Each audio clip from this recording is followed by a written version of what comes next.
primera parte, en realidad, de un trabajo un poco más extenso y se llama Parientes lejanos, los animales de Eve Ward. Y empieza con un pequeño epígrafe anónimo de la Antología Palatina que dice: recibe a este sabio, oh barquero de aguas amargas, él desnudó la vida y juzgó nuestras quimeras. La primera parte de este trabajo se llama Los otros.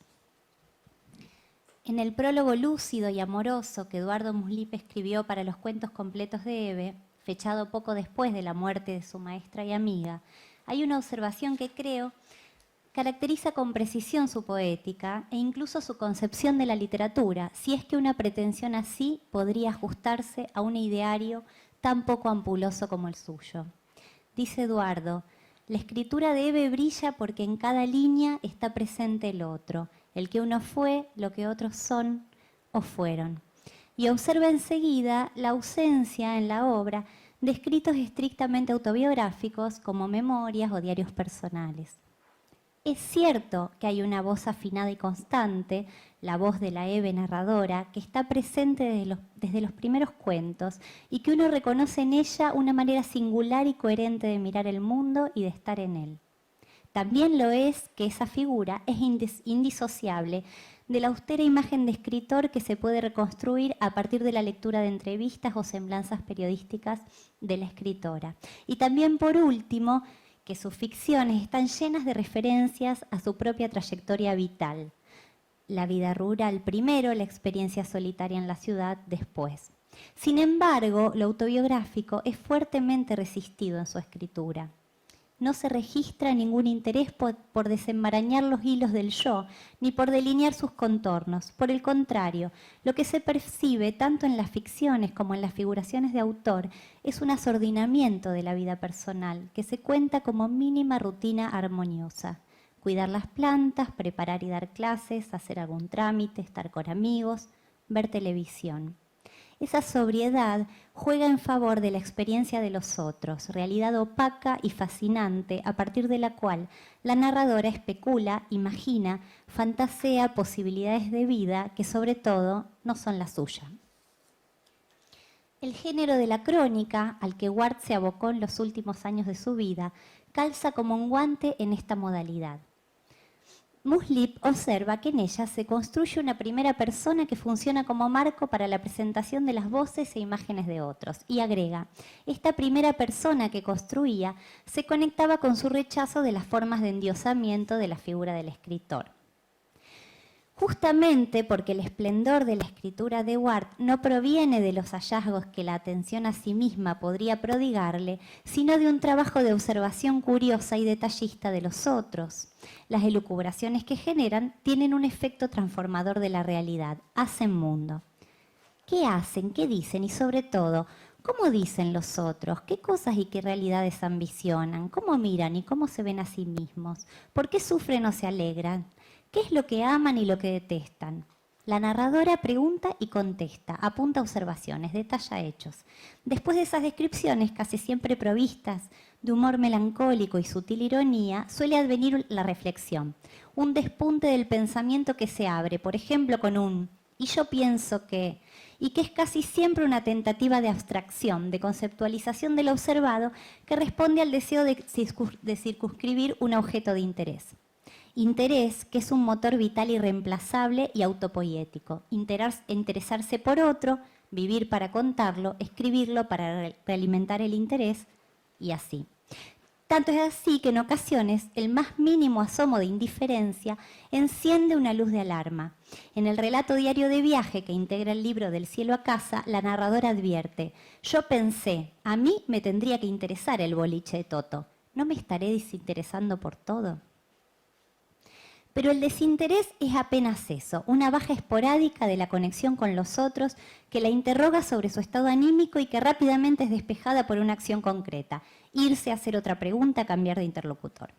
En general, los otros la entusiasman y son ocasión de regocijo por la gracia de un descubrimiento. Saber, como sabe en Mi café del centro, con solo captar un gesto que el mozo del bar se crió en el campo, o que unas señoras pitucas son del interior y están en capital de visita. saber oír en el tono, en el uso de tal o cual expresión, de qué mundo provienen y deducir de eso qué imagen del mundo se formaron. Los otros son un chispazo que enciende el pensamiento. La narradora deja entrever que sin ese contacto con lo heterogéneo, las ideas se volverían rutinarias, anodinas, poco estimulantes. Los otros son una inclinación ética y estética, una forma exógena de vivir y escribir la vida. Entre esos otros están, de un modo bastante persistente a lo largo de toda la obra y con mayor intensidad hacia el final, los animales. De hecho, me gustaría argumentar que tanto la adopción del género de la crónica como la elevación de los animales a objeto privilegiado de su interés literario responden a inclinaciones afines y producen una aleación perfecta. La elección de una retórica para hablar de otros y de un tema que pone la diferencia en primerísimo plano. Y no es que los animales sean para la mirada de Ward unos otros más otros que los humanos. No hay una escala de otredad, sino que se trata, como también apunta Muslip, de una cuestión de matices. Los animales aparecen así como seres que exigen un desciframiento especial, una suerte de sensibilidad ad hoc que la narradora ensaya gustosa. El cuento Mi gato, de Guiando a la hiedra, es un ejemplo luminoso de esta inclinación, de este deseo de diferencia o matiz que el personaje animal, figura semiopaca que llama a un contacto pleno al tiempo que irrealizable, ofrece bajo la forma de una resistencia candorosa. Dice, cuando toma yogurt se lame con él todo el cuerpo y parece decirme, por fin me refresco. Comienza la narradora que dedicará 5 páginas a describir con ternura escrupulosa los hábitos de su gato. Y no solo los hábitos, también los recelos, las gratitudes, los terrores. Cuando es necesario, el relato incluye una explicación precedida de un quiere decir, querría decir, con cara de decir. Eso lo vimos también, ¿no? en el video. Pero esas traducciones no suponen, como suele suceder en la literatura clásica de representación de los animales, un intento de humanización, de domesticación de la extrañeza, sino el acto de hacer presente el momento epifánico de la comunicación, ese en el que el animal se revela como un otro entre los otros, el instante en el que la diferencia se convierte en apenas un matiz. ¿Por qué Eve no mira a los animales como lo hacen los autores de fábulas morales y los guionistas y productores del Animal Planet, proyectando su autoimagen sobre todo lo que vive? Sino exactamente al revés.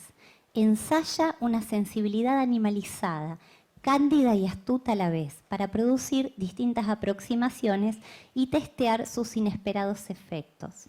Son esas circunstancias en las que la narradora puede, después por supuesto de largas observaciones en las que releva reiteraciones y excepcionalidades, descifrar un mensaje.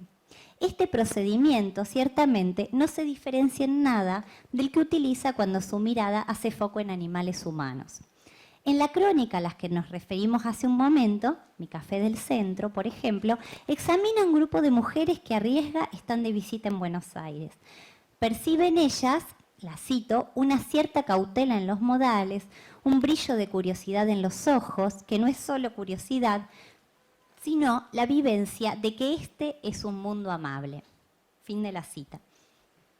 Por esos matices, sabe que son del interior y también, cito, porque la gordita del pelo en tirabuzones está sentada exhibiendo su cabellera con aire de aquí estoy aunque vengan degollando. A lo que agrega, moviendo la vista hacia otra mesa la narradora, ¿no? Y el señor que hace palabras cruzadas parece decir, no me jodan, que a mí nadie me joda. Y la segunda parte del trabajo se llama La escritora cínica. Mirar, pensar, imaginar, representarse la vida de los otros. Las mismas operaciones que en el bar del centro hace la cronista en su visita al zoológico. Cuando interpreta, en Hola Chicos, en el relato Hola Chicos, de pie tras las rejas, los gestos de los monos que tienen hambre y reclaman alimento. Dice, después que pidió el jefe, se acercó otro mendigo muy distinto. A lo mejor fue jefe y perdió el pelo y con él la convicción. Trataba de mover el alambrado, pero sin ninguna esperanza, como diciendo, ¿y a mí qué me van a dar? No tiene su corona de pelo, ni actitud ni convicción. No liga nada. En el pelo o en la falta de él, igual que en el centro de la ciudad, que en el ecoparque, la narradora intuye relaciones de poder, afinidades, rechazos, imposturas. Pero esas intuiciones nunca domestican la extrañeza ni ignoran la distancia. Para ella, todos son parientes y todos son lejanos. Lo que hay de inaccesible en el otro, sea señora, mozo, gato propio o mono ajeno, se presenta siempre como resto de lo que puede ser visto y conocido. Sin esa exploración previa y sin el conocimiento que emana de ella, resulta imposible aproximarse a ese núcleo resistente que revierte inmediatamente sobre lo conocido, dándole un brillo inesperado. Por eso, todo lo que su mirada toca refulge, sin importar cuál sea la naturaleza ni la jerarquía de ese ser en el mundo de los vivos. Para el procedimiento narrativo que descifra formas de vida, no hay prejuicio de diferencia ontológica, no hay, por decirlo con la teoría poshumanista, discurso de la especie que valga. Solo matices que dibujan singularidades, produciendo analogías, metonimias, ambigüedades que la narradora, entusiasmada, celebra. Hacia el final de Mi gato, la narradora dueña anota: cuando el tiempo está bueno, la comida rica y yo estoy tranquila, contadas veces me hace una caricia muy especial y rara. Pasa muy suavemente su lengua por la palma de mi mano, una caricia que nada tiene que ver con los lengüetazos apurados habituales. Yo interpreto que esa caricia quiere decir gracias por existir. Abarca su existencia y la mía, y es similar al agradecimiento que hacen los conductores de programas televisivos a sus entrevistados famosos.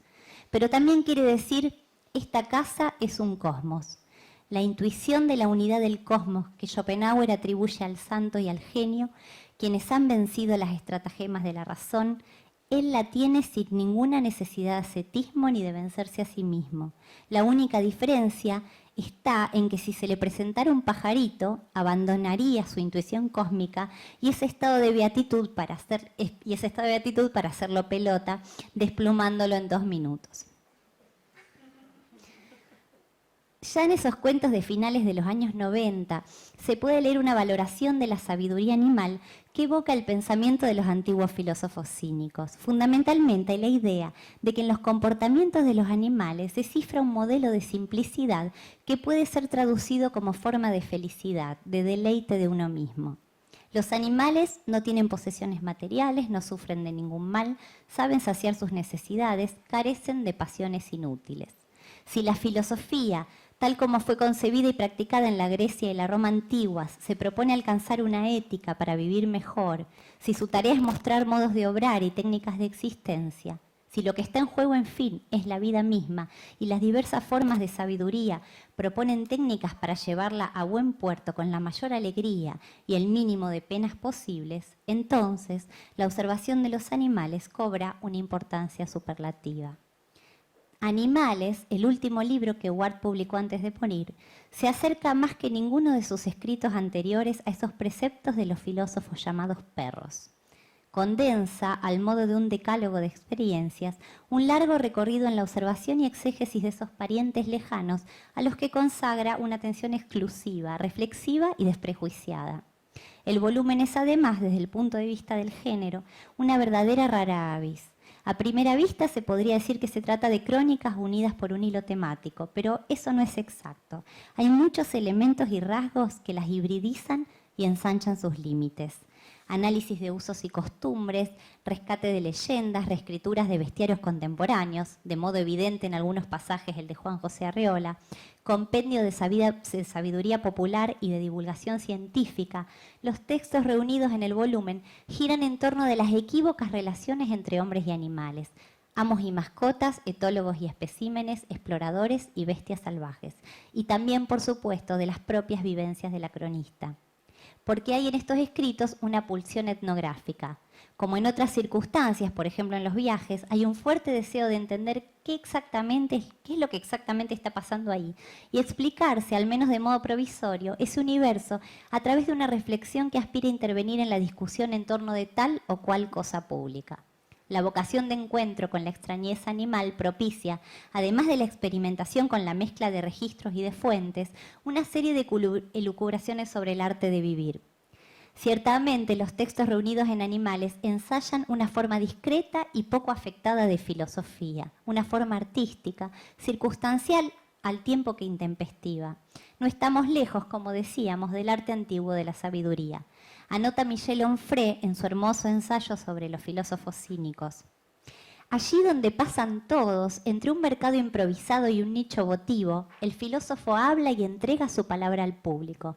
Entonces se examinan todas las cuestiones posibles: la muerte y la naturaleza de los dioses, el sufrimiento y el consuelo, el placer y el amor, el tiempo y la eternidad. En medio de los olores y los murmullos, las ráfagas de calor y los perfumes de las piedras caldeadas hasta ponerse blancas, la sabiduría llega a ser un arte. Para las crónicas Animales de Ward se podría usar la fórmula invertida. En sus breves intervenciones en las que se cuentan las investigaciones de una señora curiosa en torno de la vida humano-animal, el arte llega a ser una forma de sabiduría. La narradora sale a la calle, mira, pregunta, escucha y después discurre, como probablemente lo hacían los filósofos hace aproximadamente 20 siglos, sobre diversos asuntos. La diferencia ontológica entre perro de calle y perro de casa, el afán pedagógico de los amos, la inteligencia de tal o cual ave, la ejemplaridad moral de este o aquel espécimen, los diferentes modos que existen de domar a un caballo. También, como los antiguos pensadores callejeros, se propone de mirar muy de cerca lo real y, si es posible, tocarlo, y analizando actitudes, comportamientos, costumbres, recrear un arte de vivir y un estilo. El yo austero, al que nos referimos al comienzo de estas páginas, se va constituyendo, si se piensa en los escritos tardíos de Hebe sobre los animales, como un yo filosófico afín al perfil ético de los cínicos, que se aboca sin reservas a ese juego de divergencia y verdad, nacido de la preocupación por las cosas y los seres cercanos. El afán incansable de hacer y de hacerse preguntas da cuenta de ese modo de estar inclinada hacia los otros y hacia lo otro. Allí donde hay algo con lo que no me puedo identificar plenamente, se activa el mecanismo de pensamiento que importa a la práctica artística, el de hacer familiar lo extraño y el de encontrar lo extraño en lo familiar. La sabia costumbre de tratar a los vivientes, a todos, sin excepción, como parientes lejanos. Gracias.